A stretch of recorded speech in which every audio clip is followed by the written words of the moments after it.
Welcome back to Facing South Florida. Among the roughly 800,000 federal workers impacted by the government shutdown are air traffic controllers, the people tasked with ensuring the safe, orderly, and expeditious flow of air travel.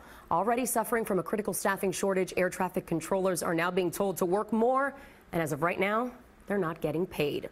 Joining me this morning is Bill Kisiedu, the Miami Tower president of the National Air Traffic Controller Association. Bill, thank you so much for being here with us this morning. Thank you, Lauren. So right out of the gate, let's try to ease some concerns for the traveling public, the people who might be getting in their cars today to head to the airport and hop on a flight. Should they be concerned either about cancellations or delays or even about their safety as they're traveling because of this issue with the air traffic controllers dealing with the furloughs and with the shutdown? Well, as of right now, there's certainly the air traffic controllers are doing the outstanding job that they normally do. They are making sure that all the planes are getting to their destination safely and expeditiously, as you said earlier. So no, they shouldn't be concerned about their safety or anything like that when it comes to traveling. As time goes on, it becomes more of an issue because controllers are not getting paid. So at that point, it becomes a bit of a distraction when you're having concerns about whether you're able to pay your mortgage and feed your family and send your kids to daycare and pay for that. And paying your medical bills and paying your insurance, things that everyday Americans have to deal with. So it becomes more of a concern then. And really what it comes down to is being more of a distraction. Air traffic controllers, when you're working at live traffic and you're keeping planes separated, the last thing you want them to be doing is thinking about how I'm going to take care of my family. They need to be thinking about your family that's in the airplanes and separating those airplanes. Yeah, they need that focus. So let's talk about the numbers specifically right now. The National Air Traffic Controllers Association says more than 10,000 air traffic controllers are currently working without pay. Another 3,000 have been furloughed. So what kind of a strain is being put on those who do still have to work? Are they working longer hours, more days? Because these flights are still up in the air.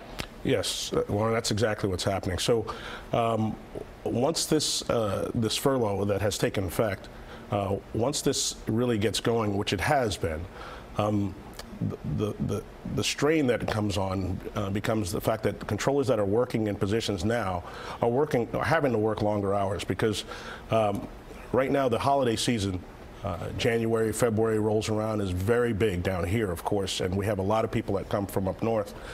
So we're at our busiest season this time of year with Fort Lauderdale kicking up, Miami's kicking up, and I think a lot of people forget about the satellite airports, the Miami Executive Airport, Fort Lauderdale Executive Airport, Opa-locka, that does a lot of traffic.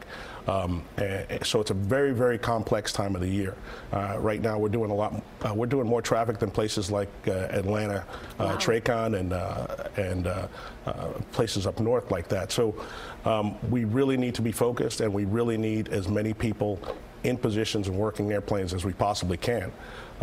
So this distraction is not beneficial to any of us right now.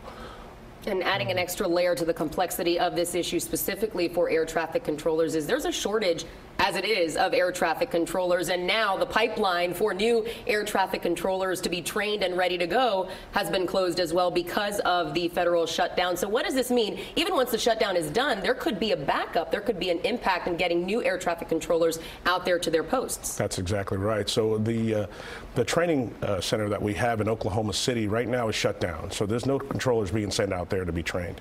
Also, the training at the local 11 facilities, a lot of those controllers are deemed to be non-essential or non-accepted, as they say. So they're not able to come to work, and they're not able to train, and they're not able to pick up position certifications, so they have the qualifications to work these positions independently. We're not able to do that right now. A lot of those controllers are staying home. A lot of the support staff are staying home. A lot of the people that work on quality assurance to make sure the things that we're doing are correct and we're following the rules that we're supposed to be following.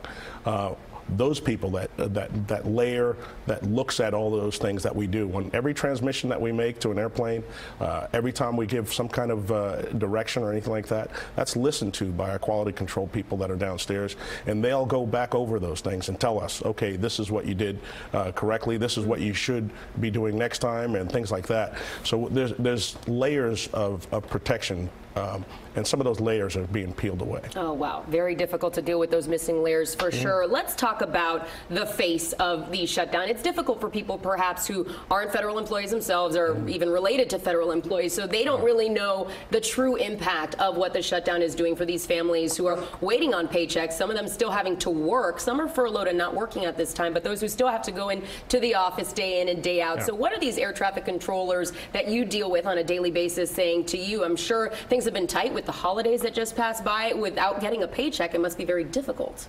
It is, and as the union representative to the facility at Miami Tower in TRACON, a lot of those controllers do look towards me to find out what's being done right now, what's being done by Congress, what's being done by our people in Washington, the head of our organization, the head of our unions, and what's being done to make sure that this government shutdown ends as quickly as possible, so they get paid and they get that reassurance that training is going to continue, that they're able to pay their bills, they're able to do the things that they need to do in order to not be distracted right now. And there are several things on the horizon, things that we're doing. As I was telling you, next week we're going to head to Congress.